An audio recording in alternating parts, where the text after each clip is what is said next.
নমস্কাৰ প্ৰিয় দৰ্শক, আপোনালোকক স্বাগতম জনাইছোঁ মোৰ ইউটিউব চেনেলটোলৈ। আশা কৰোঁ আপোনালোক ভালে আছে, সুস্থ আছে। আজি মই আপোনালোকৰ মাজলৈ লৈ আহিছোঁ কঁঠাল গুটিৰ চাটনিৰ এটি ৰেচিপি। ইয়াৰ বাবে মই প্ৰথমে কঁঠাল গুটিখিনি এনেকৈ ফালি লৈছোঁ, যাতে ভাজোতে ফুটি নাযায়। ফালি ল'লে ভাজোতে ফুটি নাযায়, নহ'লে কঁঠাল গুটি বৰকৈ ফুটি যায়।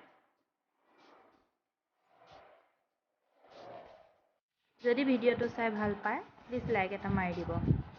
এইফালে মই মান ধনিয়া পাত কেইটামান ছিঙি ল'লোঁ।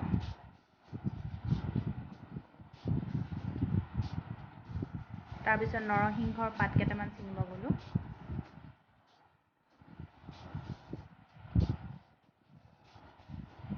কুমলীয়া পাত কেইটামান ছিঙি ল'লোঁ।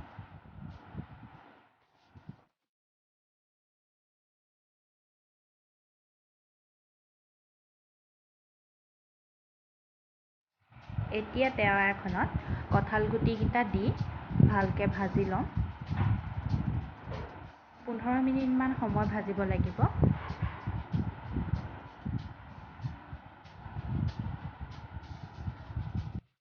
এইফালে প্লেট এখনত মই কঁঠাল গুটিকেইটা বাকলি এৰুৱাই উলিয়াই ল'লোঁ। তাতে নহৰু 10 ফুটামান বাকলি এৰুৱাই ল'লোঁ। নেমু এটা লৈছোঁ, এটা নালাগে, এফাল হ'লেই হ'ব। মিঠি গুটি কেইটামান লৈছোঁ। তাৰপিছত জলকীয়া 4টামান লৈছোঁ, নিমখ সোৱাদ অনুসৰি।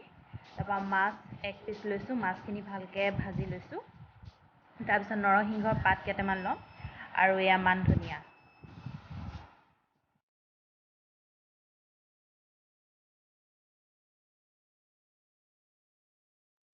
এইফালে মই হেতা এখনত মিঠাতেল অলপমান লৈ তাতে মিঠি গুটিকেইটা দি দিলোঁ আৰু নৰসিংহৰ পাত দি পেলাই গৰম কৰি লৈছোঁ। এতিয়া মিক্সি জাৰ এটাত মই কঁঠাল গুটিখিনি দি দিম।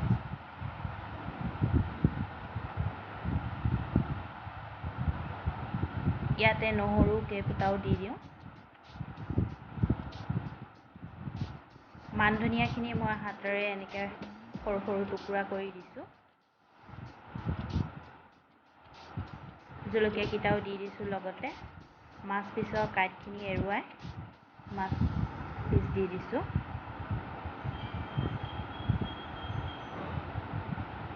এতিয়া মই ইয়াতে গৰম কৰা তেলখিনি দি দিছোঁ। এতিয়া এইখিনি মই গ্ৰাইণ্ড কৰি ল'ম। গ্ৰাইণ্ড কৰি লোৱাৰ পিছত মোৰ এইখিনি ধুনীয়াকৈ পিচ খাই গ'ল। খুব মিহি হৈছে। এইখিনি মই কাঁহী এখনত উলিয়াই ল'লোঁ।